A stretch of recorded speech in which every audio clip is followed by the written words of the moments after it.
Hello students, welcome to my YouTube channel programme. हम part 8 कर चुके हैं पी ब्लॉक एलिमेंट्स के। पार्ट 8 में हमने स्टडी किया था पी ब्लॉक एलिमेंट्स का reaction with oxygen. Now part 9 start कर रहे हैं और आज हम पढ़ेंगे रिएक्शन विद हैलोजेंस। हम ग्रुप 15 स्टडी कर रहे हैं, तो ग्रुप 15 का हैलोजन के साथ क्या रिएक्शन होता है। तो जो ग्रुप 15 है, ग्रुप 15 एलिमेंट्स 2 टाइप के हैलाइड्स बनाता है, एक ट्राई हैलाइड्स और एक पेंटाहेलाइड्स। नाम से ही पता चल रहा होगा, ट्राई हेलाइड्स मतलब +3 ऑक्सीडेशन स्टेट, पेंटाहेलाइड्स मतलब +5 ऑक्सीडेशन स्टेट। फॉर एग्जाम्पल अगर हम लिख रहे हैं ट्राई हेलाइड्स को, पहले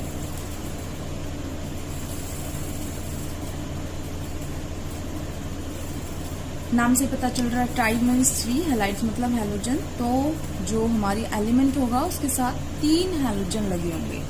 तो अब हम लिख रहे हैं, फॉर एग्जांपल हमने लिखा है नाइट्रोजन। नाइट्रोजन के सारे लिख लेते हैं पहले।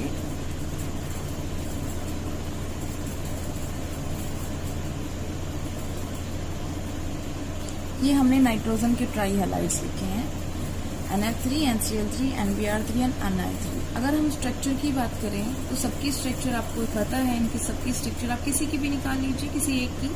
फॉर एग्जांपल हम NF3 की निकाल रहे हैं, तो NF3 का मैंने आपको बताया था, आप किसी की अगर स्ट्रक्चर नहीं निकाल पाते आप हाइब्रिडाइजेशन कैलकुलेट कर लीजिए, वहां से आप उसकी स्ट्रक्चर निकाल सकते हैं। तो फॉर एग्जाम्पल हम NF3 की हाइब्रिडाइजेशन कैलकुलेट करना चाहते हैं, तो हम कैसे लिखेंगे कि NF3 के total number of valence electron calculate कर लेते हैं। टोटल वैलेंस इलेक्ट्रॉन कितने हुए, टोटल इसके पास होते हैं 7 इलेक्ट्रॉन्स, तो फिर 5 होंगे वैलेंस, तो इसके 5 + 7, इसके 7 है वैलेंस इलेक्ट्रॉन, टोटल 9 होते हैं इसके पास, तो 2 और 7 वैलेंस इलेक्ट्रॉन है, और ये हो गया आपका 21। कुल मिला के ये आ गया 26। तो हमने कहा था कि अगर ये जो वैल्यू आई है 0 से 8 के बीच की वैल्यू है तो हम 2 से डिवाइड करेंगे, और अगर उससे ऊपर की वैल्यू है तो हम 8 से डिवाइड करेंगे। हमने 8 से डिवाइड किया और ये आ गया। इतना डिवाइड करने के बाद इसमें 2 शेष रह जाता है। अब 2 शेष रह गया तो हम फिर 2 से डिवाइड करेंगे और ये आ गया 8। इसका मतलब कितना हो गया, 4। और आपने पहले पढ़ रखा है कि अगर 2 होता है तो sp, 3 होता है तो sp2, 4 होता है तो sp3। तो हमारा 4 था, तो इसका मतलब हमारी हाइब्रिडाइजेशन हमने निकाल ली है। कौन सी हाइब्रिडाइजेशन है, sp3। अब sp3 हिसाब से कौन सी हमारी इसकी ज्योमेट्री होनी चाहिए थी, टेट्राहेड्रल। अब टेट्राहेड्रल तो होनी किस साइड से चाहिए थी कि यूं 3 नीचे और एक जो होगा वो इस साइड होगा, लेकिन इसमें टोटल कितने हैं, सिर्फ 3 ही बॉन्ड बन सकते हैं क्योंकि 3 फ्लोरीन है। तो हम यहाँ पर जो हम सोच रहे थे कि ऐसे बॉन्ड बनेंगे, उसमें से 3 बॉन्ड तो बन गए, ठीक है। अब जो ये बॉन्ड रह गया, ये क्या बन गया यहाँ पर, लोन पेयर। तो इसकी शेप कैसी हुई, पिरामिडल। सबकी जितने भी ट्राई हैलाइड्स हैं, चाहे वो नाइट्रोजन के हों, चाहे फास्फोरस के हों, चाहे एंटीमनी, बिस्मुथ, किसी के भी हों, सबकी पिरामिडल शेप आएगी। सबके पास एक लोन पेयर ऑफ इलेक्ट्रॉन होगा। क्लियर। अब अगर बात करते हैं हम इसमें स्टेबिलिटी की, तो अगर आप यहाँ से स्टेबल देखेंगे, पहले भी रीजन आया था कि अगर हम इनमें से सबसे स्टेबल जानना चाहते हैं तो कौन सा सबसे ज्यादा स्टेबल होना चाहिए। तो आपको मैंने उस तरीके से समझाया था कि एक नर्सरी के बच्चे की दोस्ती एक नर्सरी के बच्चे के साथ ज्यादा होती है। इसका मतलब अगर हम केमिस्ट्री की बात में बोलें तो अगर एक छोटा साइज का एटम है तो वो छोटे साइज के एटम के साथ ज्यादा ओवरलैपिंग अच्छी तरीके से कर दिखाएगा, और अगर एक स्मॉल साइज किसी लार्ज साइज एटम के साथ क्लब होता है तो ओवरलैपिंग एक्सटेंट धीरे धीरे कम हो जाएगा। तो इसका मतलब उनकी स्टेबिलिटी क्या होनी चाहिए, डिक्रीज होनी चाहिए। तो जैसे हमें दिखाई दे रहा है यहाँ पे नाइट्रोजन तो सबके पास है, और नाइट्रोजन छोटा होता है साइज में, ये भी आपको पता है। और फ्लोरीन का साइज, क्लोरीन, ब्रोमीन और आयोडीन पे जाते जाते आयोडीन का साइज बहुत ज्यादा बड़ा हो गया है, तो ओवरलैपिंग क्या हो जाएगी, सबसे कम हो जाएगी। तो इन सब की स्टेबिलिटी जैसे जैसे हम जा रहे हैं, स्टेबिलिटी यहाँ पर क्या हो रही है, डिक्रीज हो रही है। जैसे हम जा रहे हैं यहाँ पर NF3 से NI3 पर स्टेबिलिटी डिक्रीज हो रही है। क्यों डिक्रीज हो रही है, क्योंकि जो ओवरलैपिंग है वो क्या हो रही है, वो डिक्रीज हो रही है। किस वजह से, साइज के डिफरेंस की वजह से। जितना साइज का डिफरेंस बढ़ेगा उतनी ओवरलैपिंग डिक्रीज होगी, और जितनी ओवरलैपिंग डिक्रीज होगी स्टेबिलिटी भी उतनी डिक्रीज हो जाएगी। ठीक है, तो ओवरलैपिंग डिक्रीज इंक्रीज हो रही है यहाँ पर, ये इंक्रीज आपने गलत नहीं लगाना, ओवरलैपिंग जो डिक्रीज है वो बढ़ रहा है। ठीक है, इसलिए ये साइन लगाया है। तो अगर साइज डिफरेंस बढ़ रहा है तो ओवरलैपिंग में डिक्रीज भी बढ़ रहा है, तो स्टेबिलिटी भी और ज्यादा डिक्रीज हो जाएगी। इसका मतलब वो उसे अनस्टेबिलिटी की तरफ जा रहा है, और इसीलिए नाइट्रोजन के ये जो 3 हैं ये अनस्टेबल होते हैं। इसका मतलब ये स्टेबल नहीं होते, सिर्फ ये जो होता है NF3 ये स्टेबल होता है, बाकी तीनों के दोनों अनस्टेबल होते हैं। और एक और बात, जो NCl3 है वो तो एक्सप्लोजिव के रूप में भी इस्तेमाल किया जाता है, क्योंकि अनस्टेबल है ना, तो इस वजह से ये एक्सप्लोजिव की तरह भी इस्तेमाल किए जाते हैं। अब हम आते हैं, फॉर एग्जाम्पल हम दूसरे किसी के लिखते हैं, जैसे हमने लिखा मान लो PF3, PCl3, PBr3 and PI3। Stability सबकी आप बता सकते हो, वही रीजन देना है। अब यहाँ पे जो हो रहा है, हमने यहाँ पहले में तो पढ़ी स्टेबिलिटी, अब हम मानना चाहते हैं कि बॉन्ड एंगल का ऑर्डर चाहिए हमें। तो बॉन्ड एंगल का ऑर्डर कैसे निकालेंगे आप इस रो के अंदर, कैसे निकालेंगे? तो उसके लिए आपको एक बात समझनी पड़ेगी, दैट इज इलेक्ट्रोनेगेटिविटी इस पर क्या असर डाल रही है।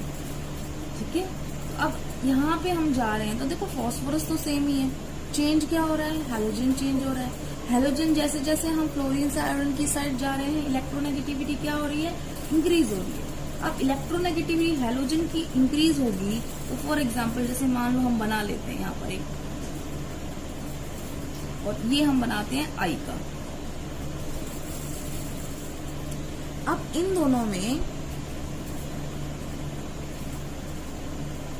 फॉस्फोरस सब में, इनमें भी है, इनमें भी है, लोन पेयर इसमें है, इसमें भी है, बट यहाँ पे फ्लोरीन और यहाँ पे आयोडीन है। डिफरेंस क्या है, फ्लोरीन ज्यादा इलेक्ट्रोनेगेटिव होगा, तो जो बॉन्ड पेयर बीच में आना चाहिए था उसको बिल्कुल अपने पास ले आएगा, ऐसे ही ये वाला भी आएगा और ऐसे ही ये वाला भी आएगा। तो ये काफी दूर दूर है, दूर दूर है, तो यहाँ पर वो जो बॉन्ड पेयर जो रिपल्शन है वो क्या है, लेस। इसलिए जो ये लोन पेयर है ये इनको अच्छी तरीके से डिक्रीज कर सकता है, मतलब रिपेल कर सकता है, तो बॉन्ड एंगल क्या हो जाएगा, बॉन्ड एंगल लेस हो जाएगा। और जो PF3 का बॉन्ड एंगल है वो है 96.3 डिग्री। बात करते हैं इसकी। अब ये क्या है, इसके ज्यादा इलेक्ट्रोनेगेटिव नहीं है, तो थोड़ा सा इलेक्ट्रोनेगेटिव है, जो सेंटर में होना चाहिए था उससे थोड़ा सा इधर आ गया। तो अब आप देख सकते हो कि किसके अंदर ज्यादा, इसके अंदर तो रिपल्शन ज्यादा होने वाली, क्योंकि थोड़े थोड़े क्या हो गए, नजदीक हो गए। तो यहाँ पर जो बॉन्ड पेयर और बॉन्ड पेयर रिपल्शन है वो क्या है, मोर है। अब वो मोर होगी तो यहाँ पे अंदर लड़ाई चल रही है, और ये वाला बोल रहा है नहीं भाई तुम अपनी अपनी रिपेल करो, मतलब दूर हो जाओ, यहाँ से दूर हो जाओ अपने। अगर ये इसको रिपेल करेगा तो बॉन्ड एंगल क्या होने वाला है, छोटा होने वाला है, छोटा होगा। ये कह रहे हैं कि हम छोटे नहीं होंगे क्योंकि हमारे में क्या हो रहा है, रिपल्शन हो रहा है। तो यहाँ पे जो बॉन्ड एंगल में डिक्रीज आएगा, वो डिक्रीज जो होगा वो कम होगा। बॉन्ड एंगल में जो डिक्रीज होगा वो क्या होगा, लेस। इस वजह से जो बॉन्ड एंगल की वैल्यू आएगी एक्चुअल में वो क्या आएगी, ज्यादा। तो अप्रोक्सीमेट जो वैल्यू होती है वो होती है 102 डिग्री। जब आप समझ सकते हो कि जब यहाँ था तो कम है और यहाँ आया तो ज्यादा हो गया, तो आप बॉन्ड एंगल के हिसाब से इनको लिख सकते हो। तो सबसे ज्यादा किसका आएगा, PI3 का, इसका फिर और इसका। रीजन आपने क्या देना है, जो अभी बताया, हैलोजन की इलेक्ट्रोनेगेटिविटी मेन डिफरेंस है इसकी। जैसे जैसे ज्यादा इलेक्ट्रोनेगेटिव हुआ अपनी साइड खींचेगा, थोड़े दूर कर दिए तो रिपल्शन क्या हो गई, कम। तो ये ज्यादा डिक्रीज नहीं कर पाएगा, ये ज्यादा डिक्रीज कर पाएगा। इस केस में क्या हो रहा है, दूरियां इससे दूर हैं, बट यहाँ पे सब नजदीक हो गए ना, नजदीक हो गए तो रिपल्शन यहाँ पे ज्यादा होगी, तो लोन पेयर इतना ज्यादा डिक्रीज नहीं करवा पाएगा, इसलिए इनका बॉन्ड एंगल ज्यादा होता है। अब हम आते हैं दूसरे टॉपिक पे, इसी के साथ है। फॉर एग्जाम्पल आपने सुना भी होगा, जो NF3 है या NCl3 है या NBr3 है एंड सो ऑन, Ni3 है, ये सारे के सारे एक तरीके से लुईस बेस की तरह काम करते हैं। लुईस बेस की तरह काम क्यों करते हैं? क्योंकि जो इनका लोन पेयर है उसको वो क्या कर देते हैं, डोनेट कर देते हैं। लोन पेयर डोनेट कर देते हैं, इस वजह से कैसे काम करते हैं ये लुईस बेस की तरह के। अगर कोई अब आपसे पूछ रहा है कि इस लुईस बेस स्ट्रेंथ का ऑर्डर लिखिए, इसका मतलब बेसिक कैरेक्टर का ऑर्डर लिखना है, हमें लुईस बेस स्ट्रेंथ का ऑर्डर लिखना है, तो क्या लिखेंगे हम? अब उसके लिए आपको क्या समझना है, इलेक्ट्रोनेगेटिविटी। हम जब यहाँ जा रहे हैं तो इलेक्ट्रोनेगेटिविटी क्या हो रही है, डिक्रीज हो रही है। इलेक्ट्रोनेगेटिविटी डिक्रीज हो रही है, इसका मतलब क्या है, ये सबसे ज्यादा इलेक्ट्रोनेगेटिव, ये सबसे कम इलेक्ट्रोनेगेटिव, इलेक्ट्रोनेगेटिव डिक्रीज हो रही है। अब वो डिक्रीज हो गई तो ऑटोमेटिकली बेसिक स्ट्रेंथ क्या होनी चाहिए, इंक्रीज होनी चाहिए या डिक्रीज होनी चाहिए, क्या होनी चाहिए। अब यहाँ पर देखो ये ज्यादा इलेक्ट्रोनेगेटिव है, ठीक है, इसके पास भी ये लोन पेयर है, इसके पास भी लोन पेयर है, दोनों के पास लोन पेयर है। ऐसा तो नहीं है कि सिर्फ इसके पास और इसके पास नहीं है, दोनों के पास लोन पेयर है, दोनों के पास नाइट्रोजन है। तो डिफरेंस क्या है, क्लोरीन और आयोडीन में। ये ज्यादा इलेक्ट्रोनेगेटिव है और ये कम इलेक्ट्रोनेगेटिव है।